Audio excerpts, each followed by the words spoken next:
Bamako ana lamini na bolomana dugu Mali kɔnɔ Mali kɔ kan Boubacar Sidiki an bɛ bɛɛ lajɛlen fo n'u wale ɲuman dɔn an sigira kɛnɛ ka laadala jɛmu anw fɛ yan sɛbɛnfura minnu bɛ laadala boli kɛ Boubacar Sidiki a bɛ jamana kunnafoni de maana n'u b'a sɛbɛn tubabukan na a fɔra anw ye anw ka yɛlɛma bamanankan na jamana den fanba i k'a dɔn o bɛ bamanankan mɛn jamana kunnafoni bɛ se ka dɔn cogo min i kalanna wo i ma kalan wo Boubacar Sidiki i k'a dɔn a lamini o de ka teli kunnafoni dɔnni o de fana ka teli n bɛ n ka biro kɔnɔ o arajonin b'i bolo n bɛ n ka forola arajonin b'i bolo n bɛ n ka butigi kɔnɔ arajonin b'i bolo n bɛ n ka atelier kɔnɔ i k'a dɔn arajonin b'i bolo n bɛ mobili yɛrɛ kɔnɔ o n ɲɛ n ka arajo dayɛlɛ kunnafoni waati maa se arajo Jekafo fɛ a bɛ jɛnsɛn fa bɛɛ lajɛlen la mɔgɔw ka hakili to a la Mali fan o fan ni kɛnyɛrɛ ye arajoso bɛ yen i b'a sɔrɔ o daturulen don an na min ye nin kunnafoni a bɛ se ka jɛnsɛn cogo min arajo Manca FM 92.9 i k'a dɔn Tidibugu sisan b'a sɔrɔ a fana bara ka sandarama ka kunnafoni in jɛnsɛn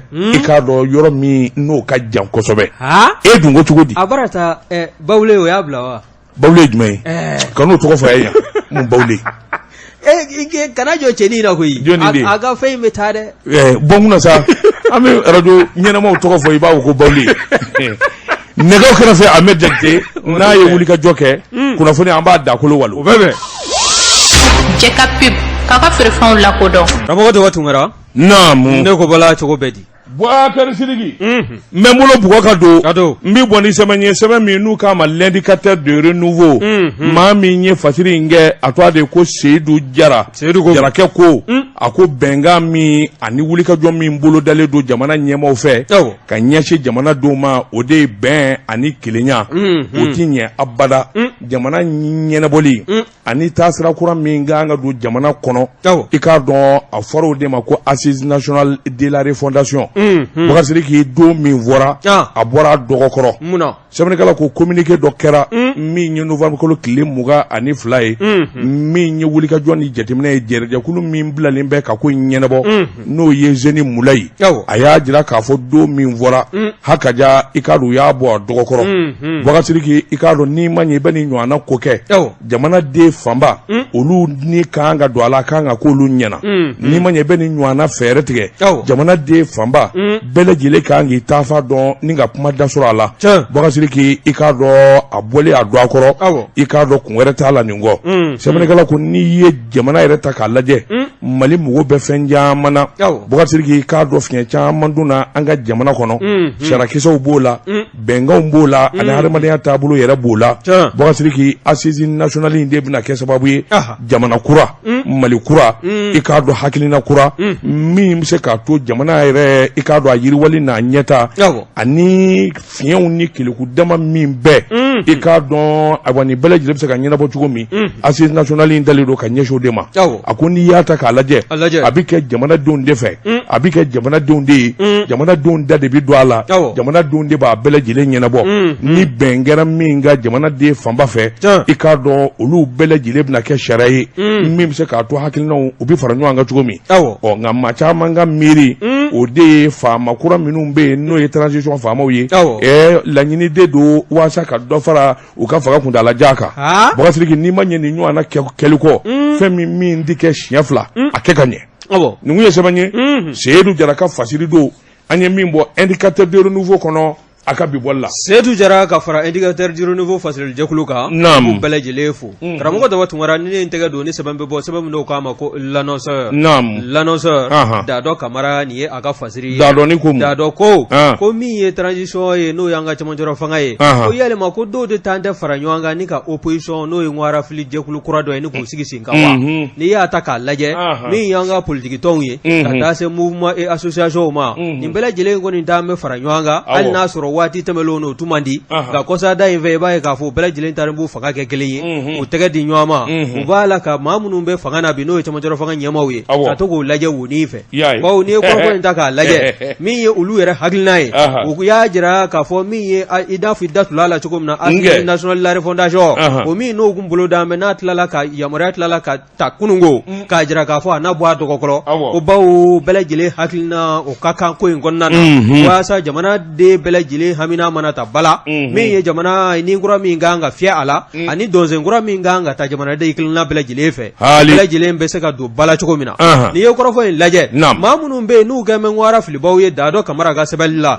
ako ko mi ye ngwara filiba kura nunu ye ko lu de kumbe yani Ibrahim Bokar Keta jamana kuntigi koro yano ka fanga ka dafri olu de tumbe a nove ni ga tigelima wa na manye ka fo o kela sabu ye ni ga ka fanga ni ga dafri fanga dafri le ko iwaye ka fo u haglina kumbe femina ani u haglina ku ye femi o masoro bolo o soro baliya ko ngela sabu ye olu yere ga ku damana ngwara kele bolo ye wasa mamunu be fanga na be dun ko bi kasika kala do ta mazena femven go ni mana haglina no fere mana tamakura nunu ve u ba fo ko mai wa mi ye CEDEAO ani Union Européenne ga nyagili mi no tala ga nyesi jamana ma ibaye ka fo o nyagili ko ngela sabuye mi ngoni ngeme sabuye mi bela jele ngoni dusuma kasaledu bawu mi ngwara fliba kura nunu ye ulu ko ni ba fe jamana ka bendinge ko nana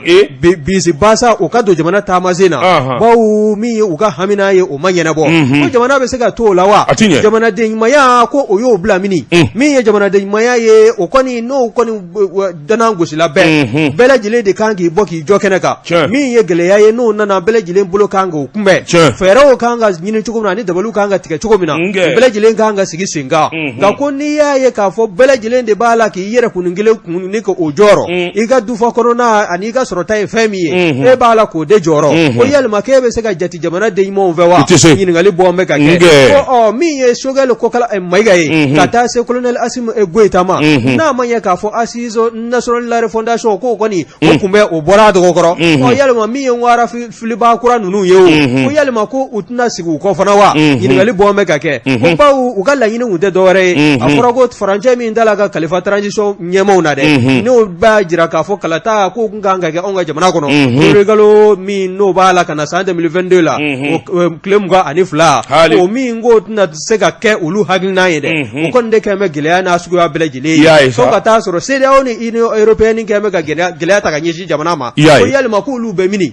o ka jota kala muye ala o ka chesiri kala fen mai ala ni yenwe sabai sabai mina ya sama ka bo lano ser kono daro kamara aka wuli gajo Boubacar Sidiki kono jigite sanye Boubacar Sidiki mbi boni sebenye sebe minu kama le pélican ma minya sebe fasirikela o farala nyanga u ko dema la rédaction joni ndeba fe aywa minye jamina tuye minute la santé ninga mangoya walma kan galundala Boubacar Sidiki la rédaction ka fola pélican kono akwa mi doni mina ko bi Boubacar Sidiki ikado chamanje fangadu wati bele jele benimbe o ngami ngoni ye juya ye ani hashidiya Boubacar Sidiki o fana nyo nyenembe bi kosobe aka jamana kono kuna funu disra kura minum be no ye réseaux sociaux ye obu sebe korosson Boubacar Sidiki ma do dalembe dibila minu ngoni ndafe ka jamina tu yere de temendo ye wala ka aka bara nyuma la kalita Boubacar Sidiki o de kembe sababu ye o do shutu ko dugu tije ni ma kulo kala kadro sebene mi nye muso inga muso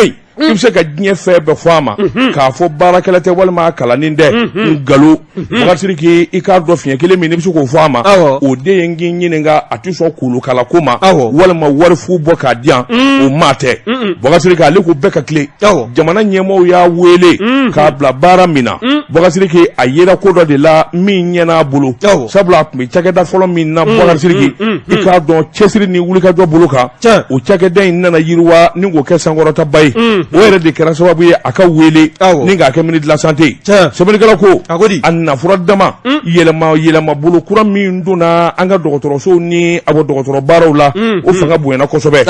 nka n di fɛ hali ni sogo tobila ka d'o tigi ma o t'o fa Boubacar Sidiki an bɛ donni minɛ ko bi sɛbɛnnikɛla ko i k'a dɔn Jaminatu min ye minute la santé i k'a dɔn maa kɔrɔ tale maa sankɔrɔ tale maa min di dɔwɛrɛ dɔ baara kɔ Boubacar Sidiki i k'a dɔn kala kɔni dɛ dɔnniya kɔni dɛ i k'a dɔn galabu yɛrɛ o fana kɔni dɛ sabula ni maa min b'a fɛ k'a ka baarakɛlaw dɔn Boubacar Sidiki a nafura dama waati yɛrɛ ma janya koyi e ka taa n k'i ɲininka dɔgɔtɔrɔso la u ko min ma ko plateau technique Boubacar Sidiki n'o ye dɔgɔtɔrɔsoba minɛnw an'u mago bɛ se fɛn minnu ma o caman de kura de nana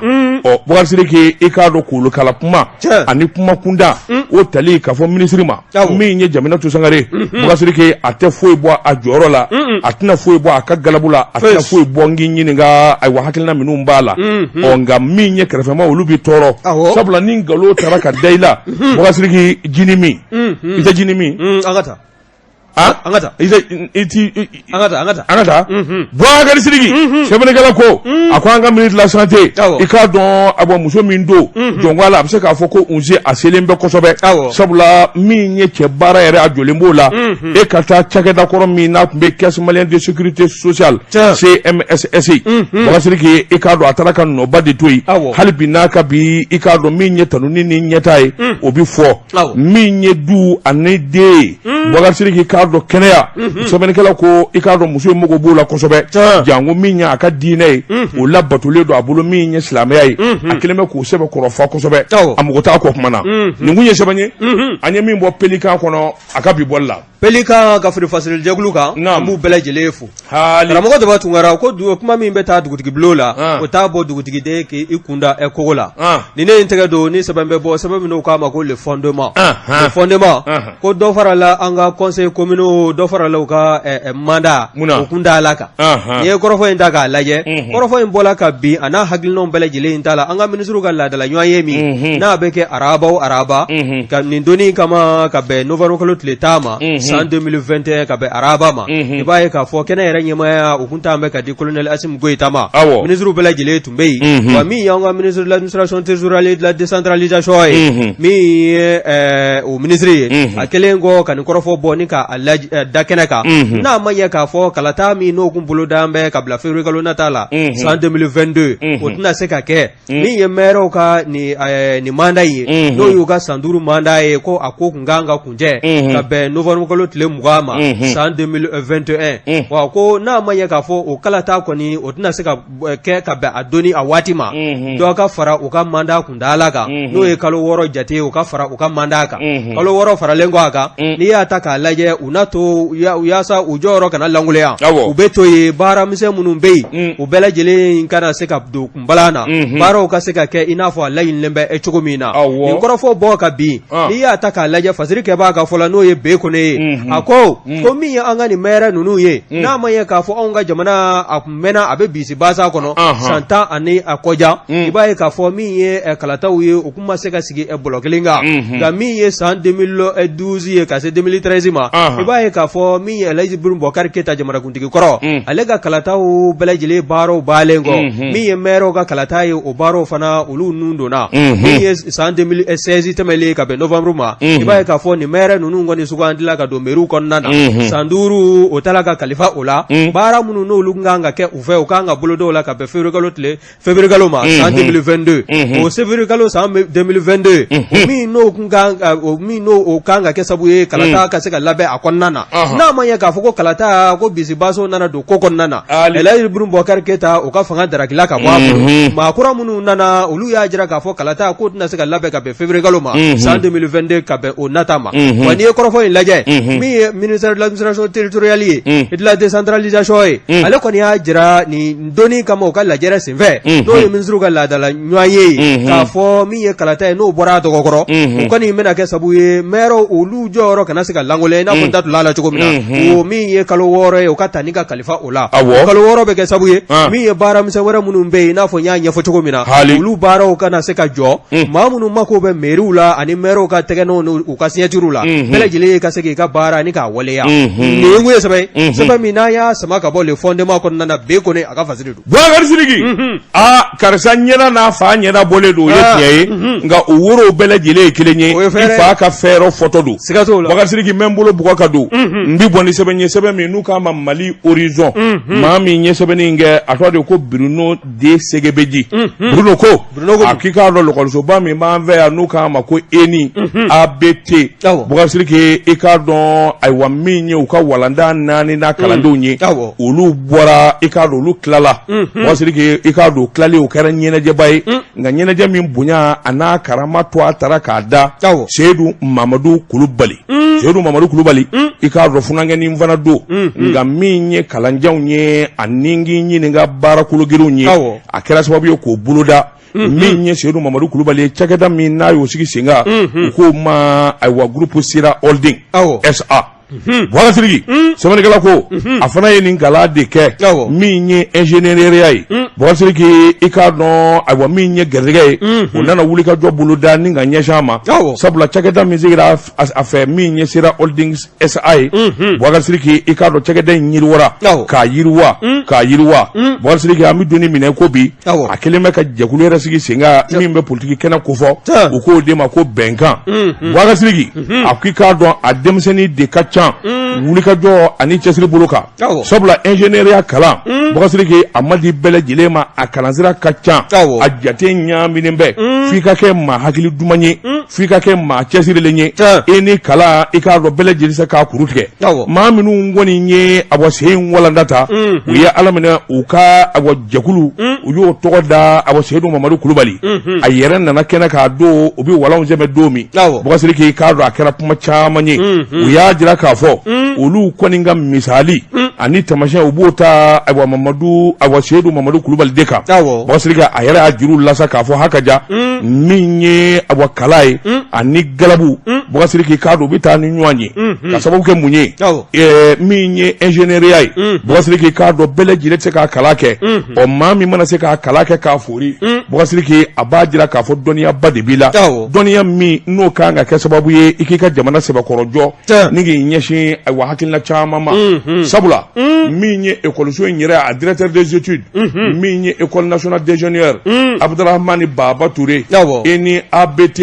i k'a dɔn ani kɛlɛtigi daw ninnu kɔni kumana denmisɛnw ma u y'a jira u la k'a fɔ hakaja baara de b'u bolo sabula jamana in a baara ko ka gɛlɛn nka ingénieuriya i k'a dɔn baara sɔrɔ man go sabula u ye kalanbolo minnu kɛ Bɔra Sidiki jamana mɔgɔw bɛ kalanbolo ninnu na kosɛbɛ sabula i k'a dɔn dɔnniyaw don dɔnniya minnu i k'a dɔn ni jamanadenw mago b'a la o tuma u mana taa diɲɛ yɔrɔ o yɔrɔ Bɔra Sidiki i k'a dɔn o k'an ka nɔbɔ ye an bɛ don minɛ ko bi a ko n'i y'a ta k'a lajɛ Bɔra Sidiki i k'a dɔn min ye ingénieur ye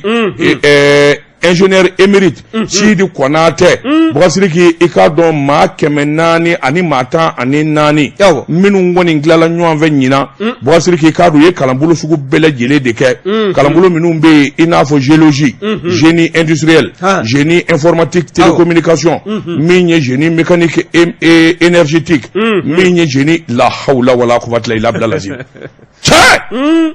ya ninnu galani ko sa ninnu bɛɛ bɛ jamana in kɔnɔ yɛrɛ Bɔra Sidiki sɛbɛnnikɛla ko galabu ɲuman ani cɛsiri o de kan ka k'u taala ye sabula an bɛ don min na ko bi maliden mɔgɔ bɛ ninnu na kosɛbɛ min ye Seydou Mamadou Kulubali a ye dugawudonkuw ye u k'u jija cogo bɛɛ lajɛlen la galabu de bɛ se ka kɛ sababu ye i ka tɛmɛ ɲɔgɔnnaw kan jamana 20 ani kɔ farafin jamana i k'a dɔn min ye sira ye a bolo dalen bɛ nin jamana in bɛɛ lajɛlen la i k'a dɔn dɔwɛrɛ tɛ makama ani baara ɲɛdɔn nin kun ye sɛbɛn ye an ye min salo ka bɔ Mali horizon kɔnɔ a ka bi bɔli la Mali horizon ka fara Bruno Jito Segbeji kan an b'u bɛɛ lajɛlen fo ni ye n tɛgɛ don ni sɛbɛn bɛ bɔ sɛbɛn minnu k'a ma ko les démocrates nin ye maa min ka wulikajɔ nin ye cɛntigi ka fasiri ye cɛntigi ko min ye an ka dɔɔni ɲɛmaa kura ye n'o ye Amadou Konatɛ ye e ko hɛ cogo di i tɛ sabali mun hɛ ko kɛla mun kɛra Allah min ye fasiri kɛbaa ye min ye an ka dɔɔni ɲɛmaa kura ye Amadou Konatɛ e ko a ka cɛdenw u ma wulikajɔ kɛ wa wulikajɔ in kɔnɔna na ni Amadou Konatɛ yɛrɛ ta k'a lajɛ min ye inspecteur de classe exceptionnelle des douaniers numéro matricule 915-20 H n'i y'a ta k'a lajɛ RPM Amadou RPM cogo di a bɛ politiki tɔn na wa politiki maa tɛ de RPM tonden de don nam ayiwa min ye directeur kura ye a kɔni a nalen a ye wulikajɔ minnu kɛ a ye fale minnu kɛ ɲɛmaaya jɔyɔrɔw la e ko a jaabi a tɛ ɲini ka mɛn sira la koyi bawo n'i y'a ta k'a lajɛ min ye dongo Kuremale aw ni Laginɛ frontière fo ka taa se yɔrɔ wɛrɛw ma o wulikajɔw bɛɛ lajɛlen karangadɔw suwalen kɔ maa dɔw tun b'a fɛ ni ka don ni sogo dɔ ye sogo min kɔni ni a duli adamaden fɛ a b'i ka dankari kɛ i ka adamadenya la tɛgɛ dala o mobili in kan mobili maa min b'a la k'a boli n'o ye chauffeur-kɛ ye tɛgɛ dalen kɔ mobili kan k'a lajɔ a b'a ye k'a fɔ chauffeur-kɛ o kɔni o sina ka taa ten purukusu adiyo u y'a digi n'i y'a taatɔ ye kuluwo ni ɲɔgɔn cɛ a ma sɔrɔ n'i y'a ta k'a lajɛ mobili in kɔnɔna na min ye sɛsogow de tun bɛ carton ninnu kɔnɔna na carton 775 bɔɲɔgɔnko min bɛ taa sogo tɔni 5 bɔɲɔgɔnko la wa n'i y'a ta k'a lajɛ kokura a valeur nafolo la CFA la a bɛ taa 10,10 bɔɲɔgɔnko fana na min ye nin CFA wari 10,10 produit ye min ye chauffeur ye ale kɔni ye a fisaya ni ta ale a kɔni a taara kosɛbɛ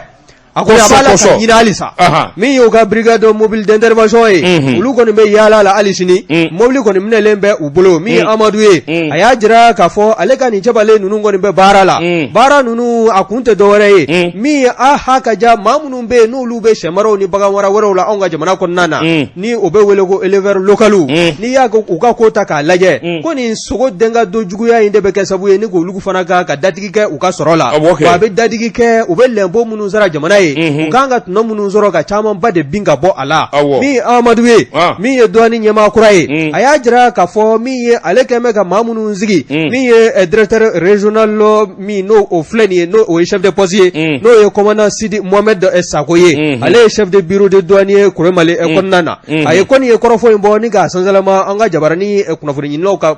kunnafoni kuma bara la o RTM ye a y'a jira k'a fɔ chauffeur kɔni o kɔni taara nka chauffeur taalen kɔ fɛn min n'a tun b'a la k'o boli n'o ye mobili ye o n'a kɔnɔfɛn kɔni o bɛ anw ka douaniers bolo wa u bɛ wuli ka jɔ la min ye chauffeur ye a mana don sana a mana don dugu la u tɛgɛ o na da a kan wa nin sogo in k'a fɔ ko a bɛna jɛnsɛn sugu de kɔnɔna na ko ayi koyi ko min ye anw ka jardin zoologique ye an ka bagan minnu maralen bɛ yen ni état bɛ wari don sogo la k'a san k'a d'u ma ni sogo bɛ taa d'u olu b'u ni lahinɛ n'a ye olu na munaki a kun fɔlɔ yɛrɛ selen min ye baganw ye olu kɔni b'a la k'o damu bɛ dunni ko bi wa min ye wulikajɔ ye halisa n'i y'a ta k'a lajɛ min ye lieutenant colonel Mohamed Kulubali ye ale min ye directeur régional de douane ye Kulukoro ale y'a jira k'a fɔ nin ɲɔgɔnna damanda u kɔni olu b'o tɛgɛ da ka sanga n'a ka waati wa min ye wulikajɔ ye k'a fɔ ko nin bɛna kɛ sababu ye ka anw ka bagan maralaw n'o ye sɛ maralaw ka taa se bagan wɛrɛw ma k'a fɔ k'u bɛna dakari kɛ u ka sɔrɔ la wa k'o tɛna kɛ olu ɲɛnɛ wa min ye jamana ye n'a ma ye k'a fɔ ko douane k'a lakodɔn bɛ ni nafolo ladoli ye ko wa ko min ye jamanadenw fana ka kɛnɛya ko ye k'u cɛsiri bɛ o baara ninnu ka ɲɛsin o fana ma ko wa ko nin baara ninnu cɛsiri ninnu wulikajɔ bɛɛ lajɛlen bɛna kɛ sababu ye baara caman bɛ u bolo ani a y'a jira k'a fɔ chauffeur kɔni o kɔni taara nka chauffeur taalen kɔ fɛn min n'a tun b'a la k'o boli n'o ye mobili ye o n'a kɔnɔfɛn kɔni o bɛ anw ka douaniers bolo wa u bɛ wuli ka jɔ la min ye chauffeur ye a mana don sana a mana don dugu la u tɛgɛ o na da a kan wa nin sogo in k'a fɔ ko a bɛna jɛnsɛn sugu de kɔnɔna na ko ayi koyi ko min ye anw ka jardin zoologique ye an ka bagan minnu maralen bɛ yen ni état bɛ wari don sogo la k'a san k'a d'u ma ni sogo bɛ taa d'u olu b'u ni lahinɛ n'a ye olu na munaki a kun fɔlɔ yɛrɛ selen min ye baganw ye olu kɔni b'a la k'o damu bɛ dunni ko bi wa min ye wulikajɔ ye halisa n'i y'a ta k'a lajɛ min ye lieutenant colonel Mohamed Kulubali ye ale min ye directeur régional de douane ye Kulukoro ale y'a jira k'a fɔ nin ɲɔgɔnna damanda u kɔni olu b'o tɛgɛ da ka sanga n'a ka waati wa min ye wulikajɔ ye k'a fɔ ko nin bɛna kɛ sababu ye ka anw ka bagan maralaw n'o ye sɛ maralaw ka taa se bagan wɛrɛw ma k'a fɔ k'u bɛna dakari kɛ u ka sɔrɔ la wa k'o tɛna kɛ olu ɲɛnɛ wa min ye jamana ye n'a ma ye k'a fɔ ko douane k'a lakodɔn bɛ ni nafolo ladoli ye ko wa ko min ye jamanadenw fana ka kɛnɛya ko ye k'u cɛsiri bɛ o baara ninnu ka ɲɛsin o fana ma ko wa ko nin baara ninnu cɛsiri ninnu wulikajɔ bɛɛ lajɛlen bɛna kɛ sababu ye baara caman bɛ u bolo ani Jekafo k'a ka feerefɛnw lakodɔn. Nɛgɛ kanɲɛ 12 sera Bamako. K'a fɔ jiginɛw ka bonyamasegin bɛ aw ye.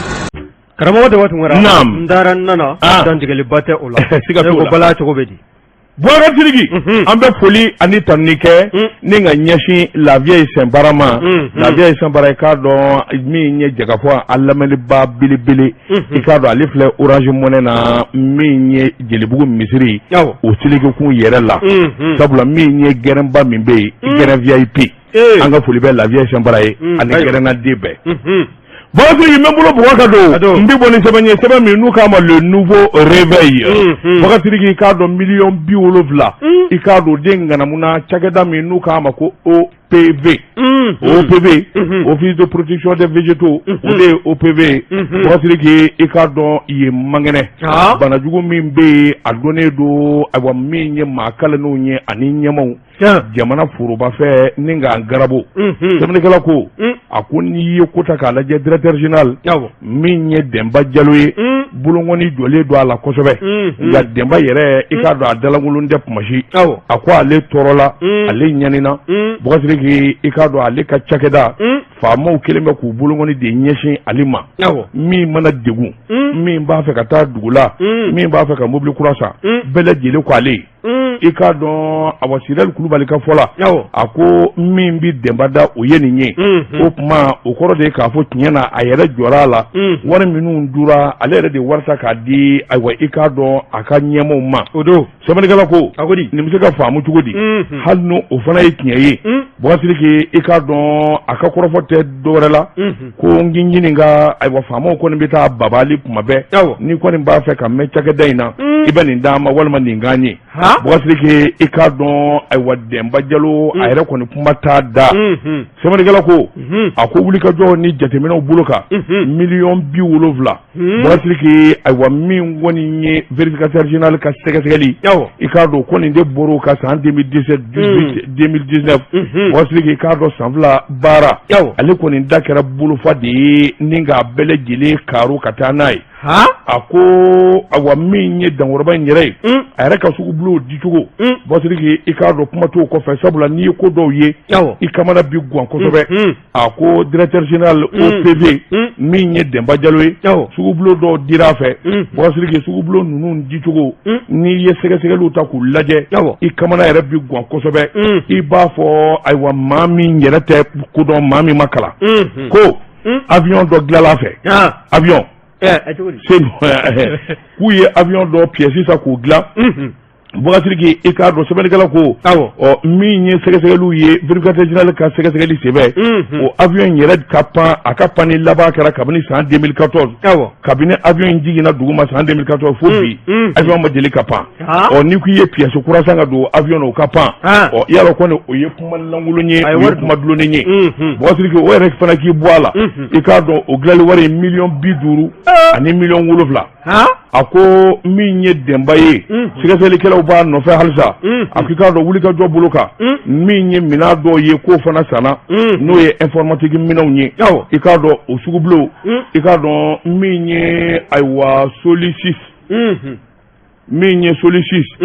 $9,000,000 CFA ka taa se ayiwa min ye Dirlo awɔ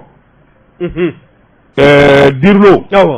o fana ye a damata sugu bulon ye a ko C ani M nin bɛɛ lajɛlen kɔni sugu bulon tara ka di ninnu fana ma bɔsiri ke nka min bɛ hadamaden yɛrɛ kamana gan nin sugu bulon la i b'a ye k'a fɔ wulikajɔ ba ma kɛ ni sugu bulon bi kɛ i k'a dɔn ndana de bi gosi maa caman b'i kan bɔ a nɔfɛ i b'a ye k'a fɔ o ma kɛ sugu bulon in fana na sɛbɛnnikɛla ko taalen ɲɛfɛ i b'a ye k'a fɔ sugu bulon wɛrɛ fana dir'a fɛ min ye ayiwa dumuni produit alimentaires ye nɔnɔmugu n'a ɲɔgɔnnaw ani Nescafew $5,000,000 n'a kunkanfɛ i b'a ye k'a fɔ sugu bulon fana tara ka di maa min ma mama service i b'a ye k'a fɔ ayiwa min ye mama construction ye dɔ dir'o fana ma ani araba distribution Jakite bɔsiri min bɛ maa kamana gan nin sugu bulon in dicogo la i tulo fɔlɔ dɛ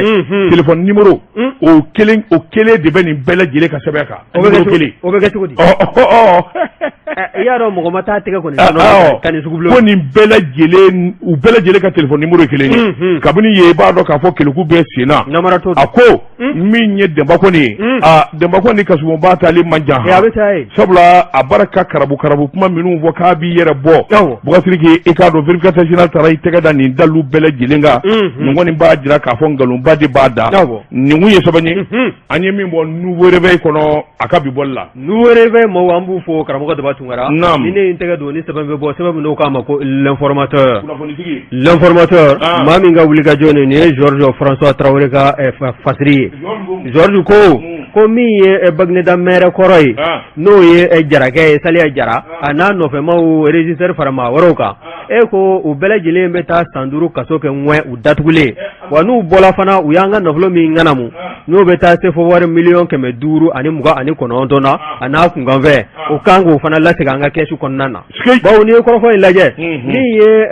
pôle économique financier olu kɛlen kɔ ka kunnafoni sɔrɔ maa da garantilen ani maa dɔ bɛ gundo la min taara kunnafoni bɛɛ lajɛlen kɛ u tɛgɛ wa n'i ye kɔrɔfɔ in lajɛ an ka kiiribulon min bɛ yen n'o filɛ nin sigida 3nan kɔnɔna na n'o ye tribunal de grande instance de la commune 3 ye pôle économique bolofara min bɛ yen o dɔɔnin de ye maa kofɔlen ninnu wele o kɛlen kɔ ka kunnafoni sɔrɔ ka se ka taa u ɲininka u dalakan na fo ka taa se kununko ma i b'a ye k'a fɔ min ye Saliya Jara n'a nɔfɛmaw ye ŋanamunili kɛbaa ninnu ani an ka foroba nafolo jugujuguyali kɛbaa ninnu i b'a ye k'a fɔ bɛɛ lajɛlen kɔni ma sɔn ka jɔ u sɔn na u y'a jira k'a fɔ ko kalo de taa bɛ ka da u la ka taa sɔrɔ nin kunnafoniw sɔrɔlen kɔ pôle économique financier maaw fɛ u ye vérificateur général ka jɛkulu dɔ wuli min taara sɛgɛsɛgɛli kɛ Bagineda mairie kɔnɔna na o sɛgɛsɛgɛliw bɛɛ lajɛlen de bɔra ni nin fɛn ninnu ye n'o ye nafolo ŋanamulen ninnu ye 529 n'a kunkanfɛ o de tununa Saliya Jara ani a ka régisseur ni maa wɛrɛw bolo Bagineda mairie kɔnɔna na wa n'i ye kɔrɔfɔ in lajɛ min ye régisseur yɛrɛ ye n'o ye Yaya Traoré ye